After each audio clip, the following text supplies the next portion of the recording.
Hola, clase de español dos. Welcome to section 5.3. We're getting ready for marking period / semester exams coming up very soon. So hopefully you get a chance to go back and review some of our videos, take a look at all of our vocab sheets, the notes that we've taken, and so on. I think that could be a very helpful tool for you moving forward, especially as we get toward the end of the marking period and semester. That being said, we have a little bit of vocabulary and only a couple of slides with some grammar as well. I would like to pre-apologize in advance. We do not have any extra credit available this week.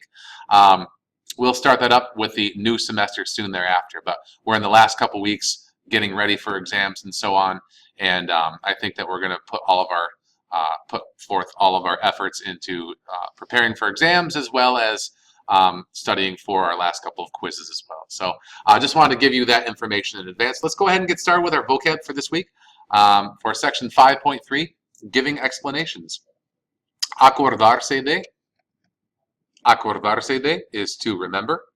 Cansarse is to get tired or to tire. Dar permiso is to give permission. Divertirse is to have fun. Divertirse. Doler is to hurt or to hurt yourself. Enfermarse is to get sick. Enfermarse. Es que is an expression which means it's just that or it is that. It's when you're giving some sort of an explanation as to maybe why you didn't do something or for why something happened a certain way. You could say, es que el perro comió mi tarea. It's because it's just that my dog ate my homework or something like that. Hacerse daño is to hurt one's self. Hacerse daño. Iba a, pero no pude. This is an expression which means I was going to, but I couldn't. I was going to, but I couldn't. Iba a, pero no pude. Lastimarse. Lastimarse is like to hurt yourself, but it's more serious. It's like an injury. It's like to injure oneself. Olvidarse is to forget. Olvidarse is to forget. Quejarse is to complain. Quejarse, to complain. I believe this should be torcerse. Let's go ahead and fix this real quick here. Sorry about that. Torcerse is not an AR verb. That is an ER verb. So torcerse, of course, is the verb for to sprain or to twist, like torcerse una rodilla, right? Like to sprain a knee or something like that.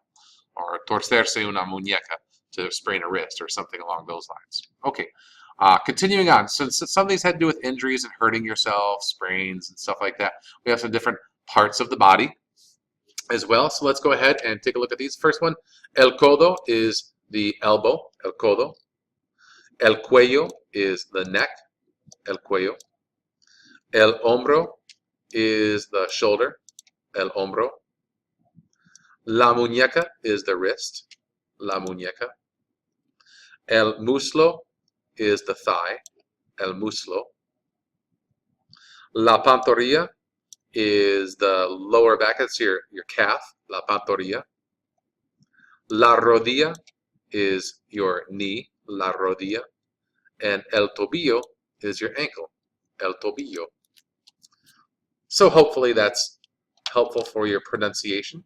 And that is all of your vocabulary for this chapter. Let's go ahead and take a quick look at your grammar. Like I said, there's only a couple of slides involved for this chapter. So it says to give explanations. The biggest thing in this is reflexives, preterit of poder. Let's go ahead and take a look at the preterite tense of the verb poder. Remember, the verb poder is to be able to or to can do something. So if, for example, I want to say I couldn't, I would say yo no pude.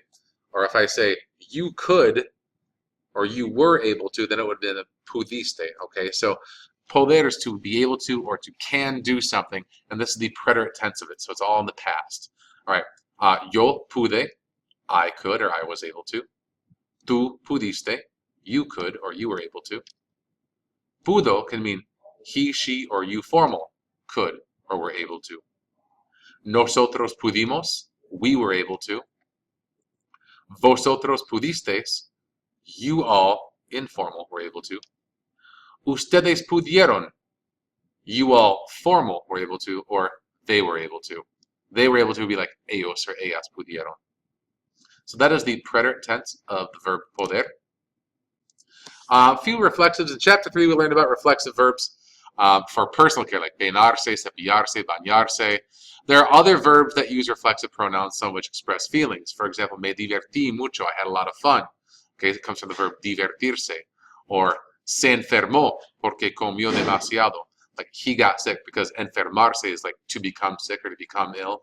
So se enfermó would be he got sick. So, se enfermó porque comió demasiado. So there are some other ones like hacerse daño, like if you for example, hurt yourself, you'd say, if I want to say I hurt, I hurt my wrist or something like that. Be, for example, me hago daño a mi muñeca. All right, I hurt myself the wrist. I know that's a literal translation, but the general translation would just be I hurt my wrist. So whenever you see a reflexive pronoun, you know it's a reflexive because it ends in a se, and you know that you would have to use reflexive pronouns in front of it, like me, te, se, nos, os, or se. Those are your reflexives for this week. So if I created more questions than answers, then I'm doing my job. That's okay. Formulate those into questions, bring them to class with you, and we'll answer them in class as we progress through our practices, both the verbal practices and some of our written ones as well. And good luck going into exams as well. I know that we're getting pretty close to that time of year. So buena suerte, hasta luego, ciao, and we'll see you next time.